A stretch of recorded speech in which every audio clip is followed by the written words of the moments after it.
I've decided to start a new life without you." The words hung in the air of the upscale restaurant where we'd gathered to celebrate my daughter's college graduation.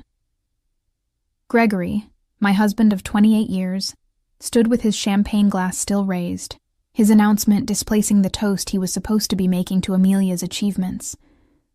The clinking of silverware ceased. Conversations halted mid-sentence.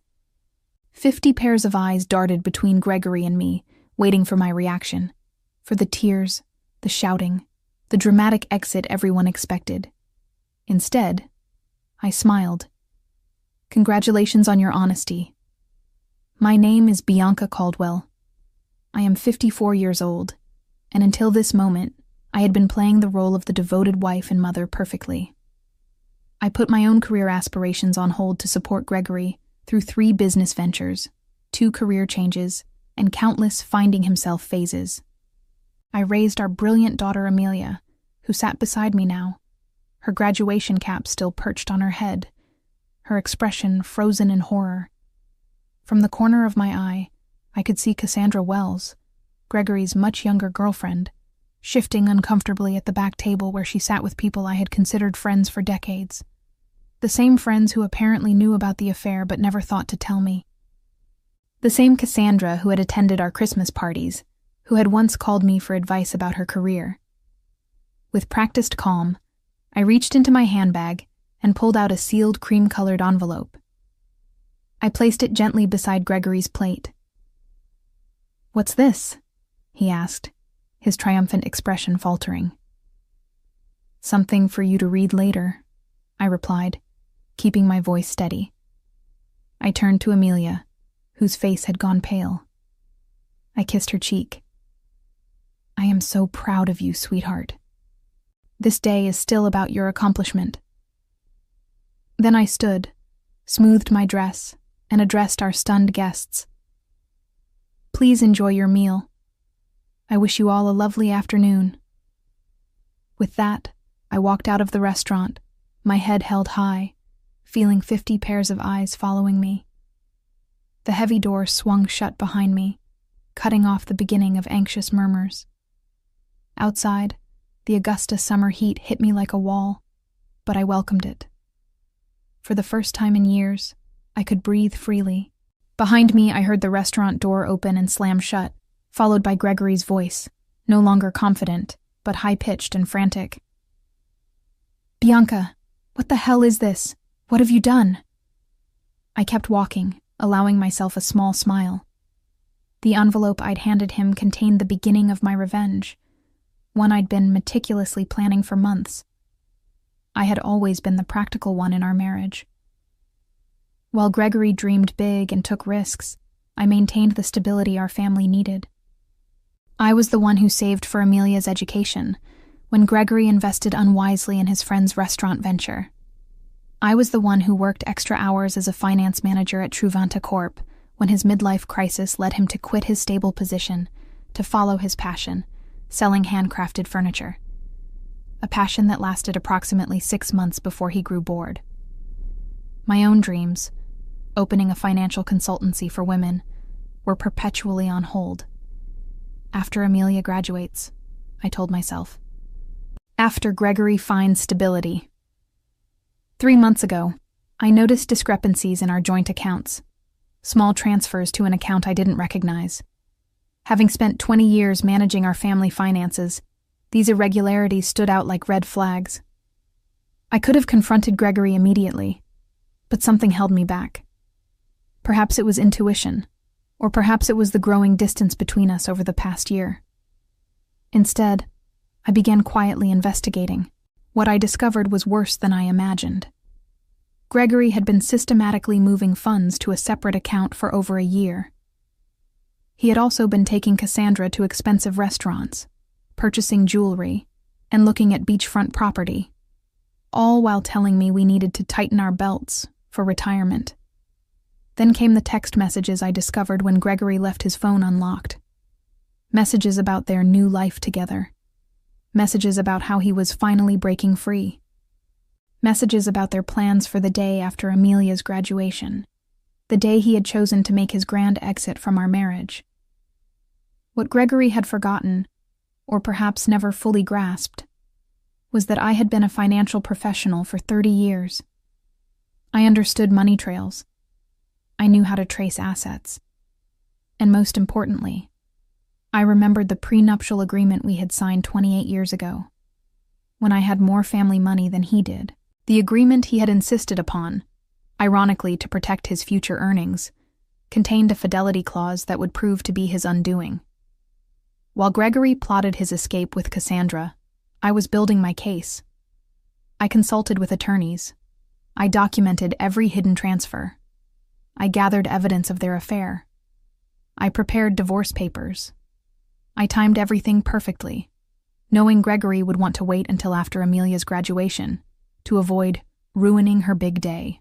What he didn't expect was that I would serve the divorce papers the morning of the graduation, before his planned announcement, but with the papers still safely hidden in court records, not yet accessible to him. What Gregory didn't know was that I was always 3 steps ahead.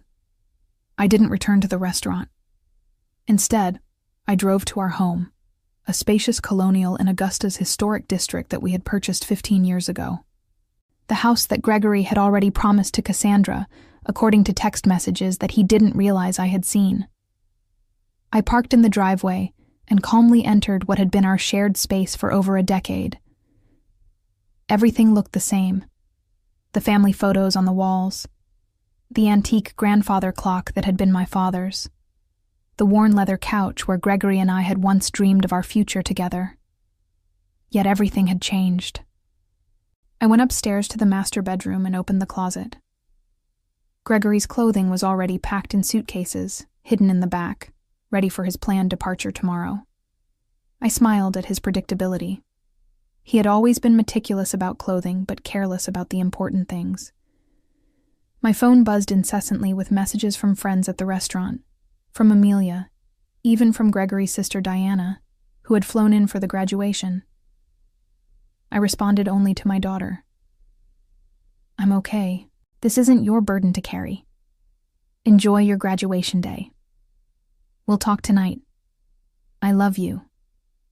I had protected Amelia from the truth for months, not wanting to overshadow her final semester with family drama.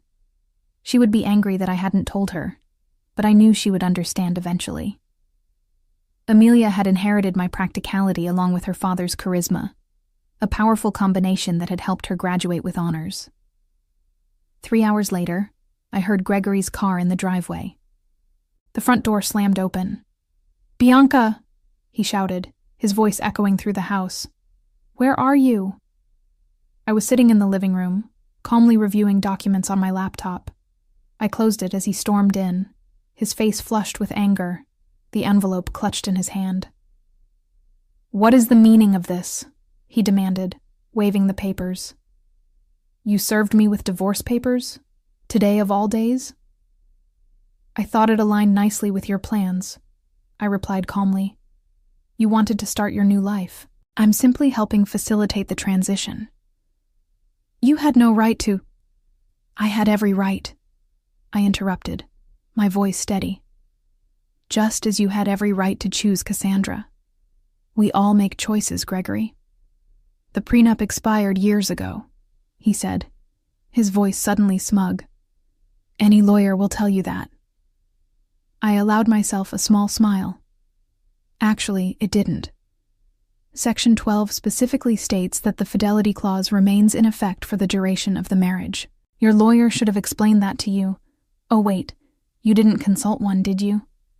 The color drained from his face as reality sank in. The prenup he had insisted upon to protect his potential wealth would now cost him everything. The house, the vacation property in Savannah, his portion of our retirement accounts. His grand gesture at the restaurant had just become the most expensive announcement of his life. "You can't do this to me," Gregory said, collapsing onto the couch. "We built this life together, and you chose to end it," I replied, though not in the way you planned. Gregory's phone buzzed persistently in his pocket. He glanced at it, then ignored it. Cassandra, no doubt, wondering where he was and why he wasn't following their carefully orchestrated plan. "You've always been calculating, Bianca. But this is cold," he said, trying a different approach. "What about our history? 28 years together means nothing?" I studied him. This man I had loved for nearly 3 decades. The man who had held my hand through 2 miscarriages before we had Amelia. The man who had once surprised me with a weekend trip to Charleston for our 10th anniversary. When had he changed? Or had he always been this person, and I had been too devoted to notice? "Our history meant everything to me," I answered truthfully. "That's why your betrayal hurt so deeply." His expression softened momentarily, perhaps seeing an opening. "Then maybe we can fix this. I made a mistake. People make mistakes." "This wasn't a mistake, Gregory. This was a calculated plan spanning more than a year. You systematically moved our money. You looked at property with her. You planned to announce our separation publicly to humiliate me." His face hardened again. "You're exaggerating." "Am I?" I picked up my phone, opened the recording app, and played his own voice. "After the graduation, I'll tell her it's over. A public setting is better. She won't make a scene in front of everyone." Then Cassandra's voice.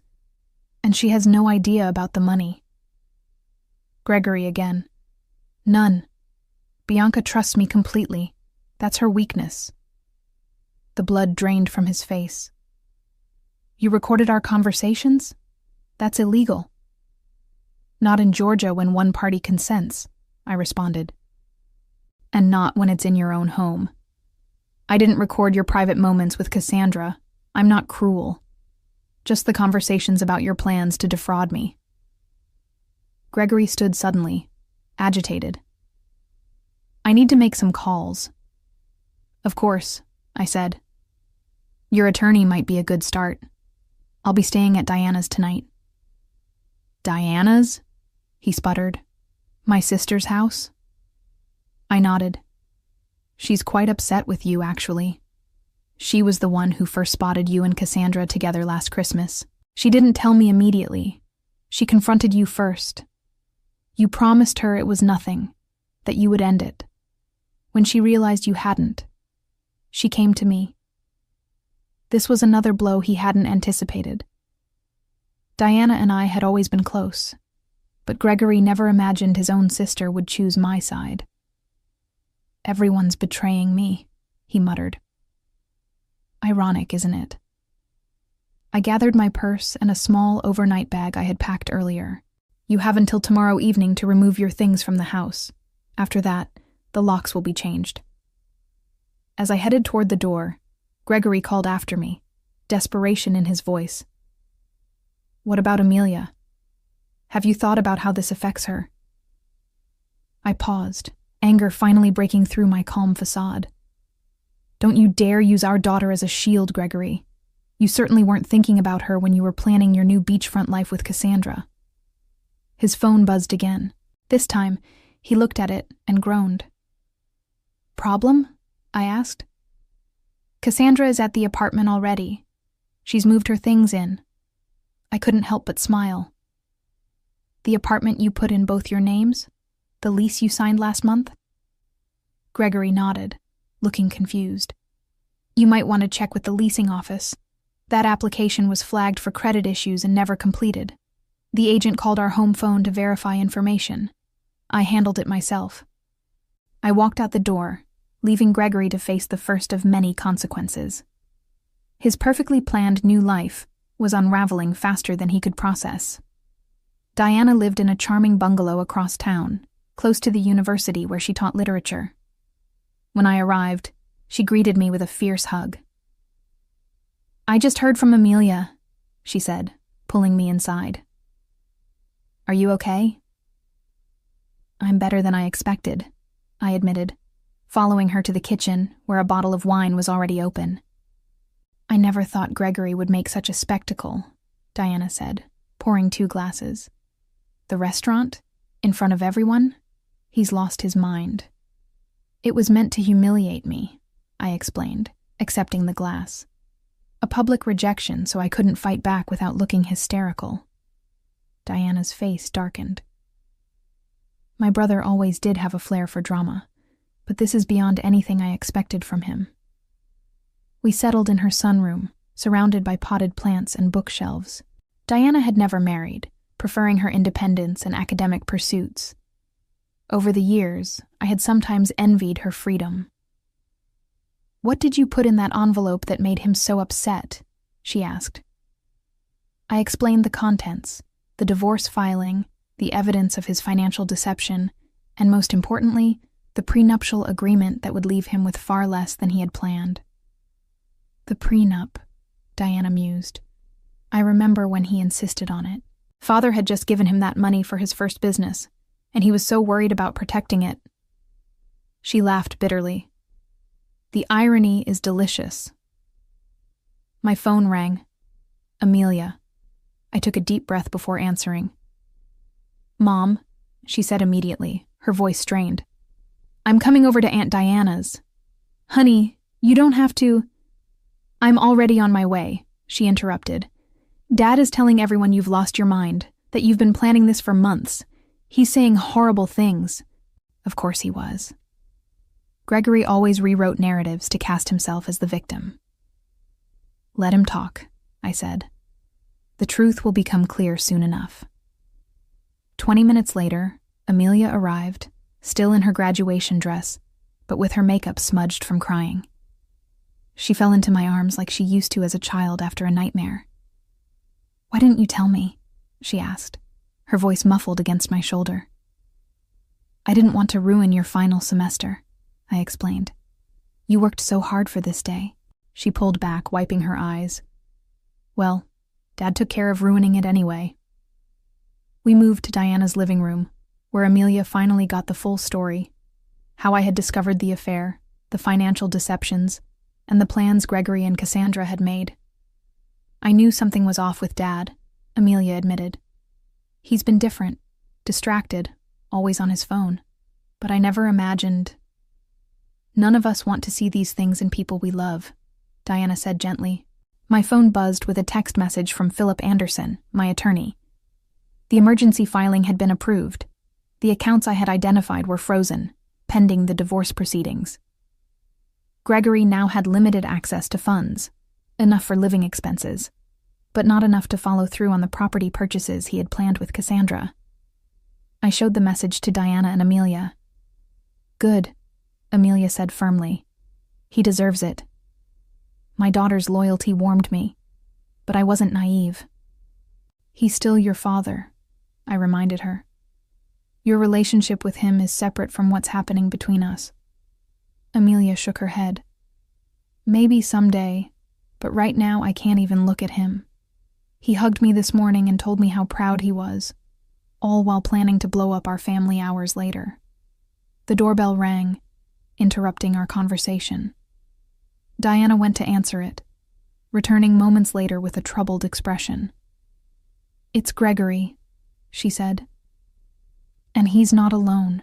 I steeled myself as Diana led Gregory and Cassandra into the living room. Cassandra looked uncomfortable, shifting her weight from one foot to the other, her eyes darting around the room. She was 37. Not exactly a trophy wife, but still 17 years my junior, with shoulder-length blonde hair and the kind of confidence that comes from never having faced real hardship. Gregory, by contrast, looked furious. His earlier desperation had hardened into anger. "Bianca, you need to stop this insanity," he demanded. "Unfreeze the accounts. We can discuss this like reasonable adults." Amelia stood up, placing herself slightly in front of me. "Maybe you should have tried being reasonable before announcing to everyone that you were leaving Mom." Gregory's eyes widened, as if just noticing our daughter. "Amelia, this doesn't involve you." "Doesn't involve me?" she echoed incredulously. "You blew up our family on my graduation day and it doesn't involve me?" Cassandra touched Gregory's arm. "Greg, maybe we should go." He shook her off. "No, I'm not leaving until Bianca agrees to be rational about this." Diana folded her arms. "My sister-in-law seems to be the only rational person in this scenario. You're the one who created this mess, Gregory." I remained seated, watching the drama unfold. For years, I had been the peacemaker, the one who smoothed over conflicts and kept everyone happy. That role was exhausting, and I had finally set it down. The accounts will remain frozen until the preliminary hearing, I said calmly. That's in 3 days. The judge will determine appropriate asset division at that time. 3 days? Gregory sputtered. What am I supposed to do for 3 days? You have your personal account, I reminded him. The one you've been funneling money into for the past year. That should be sufficient. Cassandra's head whipped toward Gregory. You have a separate account? With how much in it? An interesting dynamic was emerging. Clearly, Gregory hadn't been entirely forthcoming with Cassandra either. Gregory ignored her question. This is vindictive, Bianca. This isn't like you. Perhaps you never really knew me, I replied. Just as I apparently never really knew you. Amelia turned to Cassandra. Did you know he was going to announce it like that? At my graduation celebration? Cassandra had the decency to look ashamed. I thought he was going to talk to your mother privately. The announcement today was unexpected. Gregory shot her a betrayed look. Cracks were already forming in their united front. I think you both should leave, Diana said firmly. You've upset Amelia enough for one day. Amelia, Gregory pleaded. You understand that relationships change, don't you? Sometimes people grow apart. My daughter's face hardened in a way I had never seen before. What I understand is that you're a coward who couldn't even give Mom the dignity of a private conversation. What I understand is that you were stealing from our family while I was working 2 jobs to help pay for my textbooks because you said money was tight. Gregory paled. That's not how it was. It's exactly how it was. Amelia cut him off. Please leave, Dad. I can't look at you right now. The silence that followed was deafening. Finally, Gregory turned to go, Cassandra trailing behind him. At the door, he paused and looked back at me. This isn't over, Bianca. I'll fight you on this. I met his gaze steadily. You're welcome to try. After they left, Amelia collapsed next to me on the sofa, tears streaming down her face. I've never talked to Dad like that. I wrapped my arm around her shoulders. Sometimes standing up for what's right is painful. Diana brought us fresh glasses of wine. To new beginnings, she said, raising her glass. Indeed, I thought. This ending was just the beginning of something new. The preliminary hearing took place in a small courtroom on a rainy Tuesday morning. I arrived with my attorney, Philip, while Gregory came with a lawyer he had hastily retained, a young associate from a firm that specialized in corporate law, not family matters. Gregory's poor choice of representation was yet another consequence of his rushed planning. The judge, an older woman with sharp eyes and no patience for dramatics, reviewed the prenuptial agreement carefully. This document appears to be in order, she said, looking over her reading glasses at Gregory's attorney. Do you contest its validity? The young lawyer cleared his throat. Your Honor, we believe the agreement has expired due to the length of time that has passed. Section 18 clearly states that the duration is for the term of the marriage, plus any legal proceedings resulting from its dissolution. The judge read aloud. There is no expiration date indicated. Gregory leaned forward to whisper urgently to his lawyer, who looked increasingly uncomfortable. Furthermore, the judge continued, the evidence of systematic fund transfers appears to violate the financial disclosure requirements in Section 23. She shuffled through the papers, then looked up. I am ruling to maintain the freeze on joint accounts pending full financial discovery. Mr. Caldwell's personal account will remain accessible to him. The family home will remain in Mrs. Caldwell's possession during proceedings, as stipulated in the prenuptial agreement's infidelity clause. Gregory's face flushed dark red. This is outrageous, he muttered, loud enough for me to hear. The judge fixed him with a stern look. Mr. Caldwell, I suggest you review the agreement you signed more carefully. This court will reconvene in 30 days for the full hearing after discovery is complete. As we left the courtroom, Gregory caught up to me in the hallway. Bianca, please. We need to talk about this reasonably. 28 years together has to count for something. It counted for everything, I replied, until you decided it didn't. I walked away, leaving him standing alone in the courthouse corridor, the weight of his choices finally beginning to sink in. Word spread quickly through our social circle.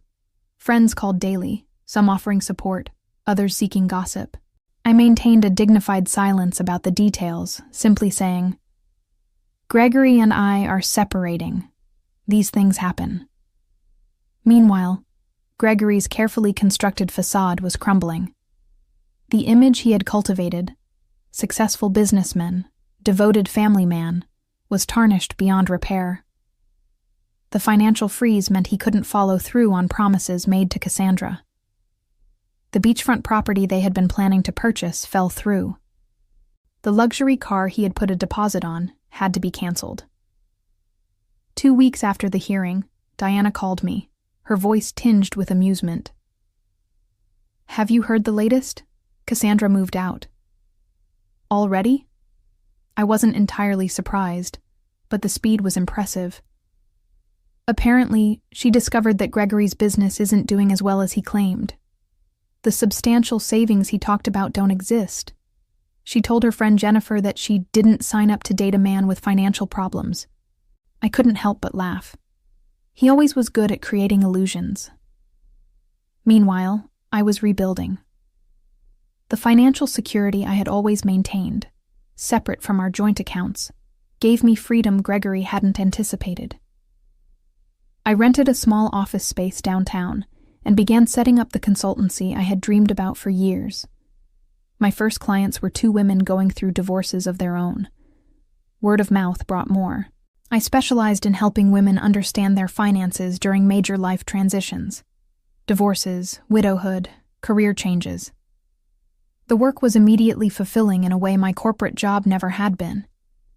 Amelia, who had accepted a job with a marketing firm in Charleston, called me regularly. I'm so proud of you, Mom, she told me after I described my growing client list. You're helping people during their worst moments. I'm just doing what I wish someone had done for me earlier, I replied. Preparing women for whatever might come. Being needed for my expertise rather than my caregiving was a novel and empowering experience. Word count, 300. The final divorce hearing fell on what would have been our 29th anniversary, a fitting end to a chapter of my life that had lasted nearly 3 decades. Gregory arrived looking haggard. I later learned that his business was struggling without my financial support and guidance. Cassandra was long gone, already dating a real estate developer from Savannah. Most of our mutual friends had distanced themselves from him after learning the full story of his deception. The judge upheld the prenuptial agreement in its entirety.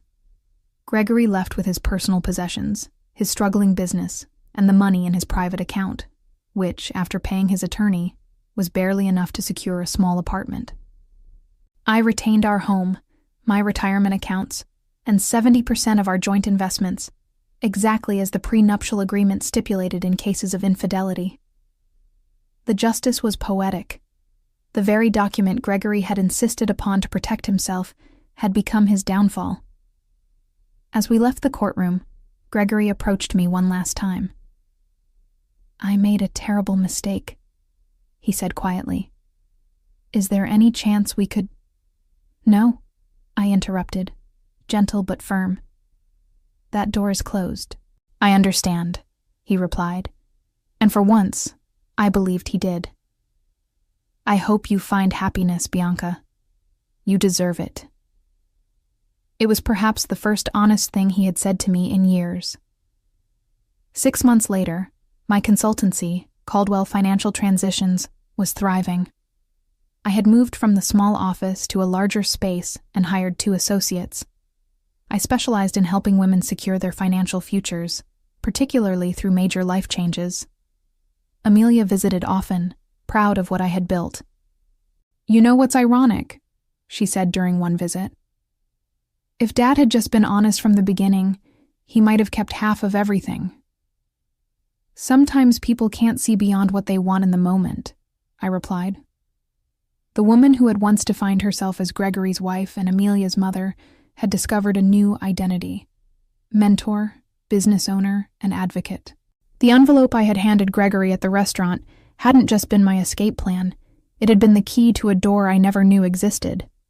Behind it, I found not just revenge, but reinvention. In securing my financial future, I had also reclaimed something far more valuable: myself.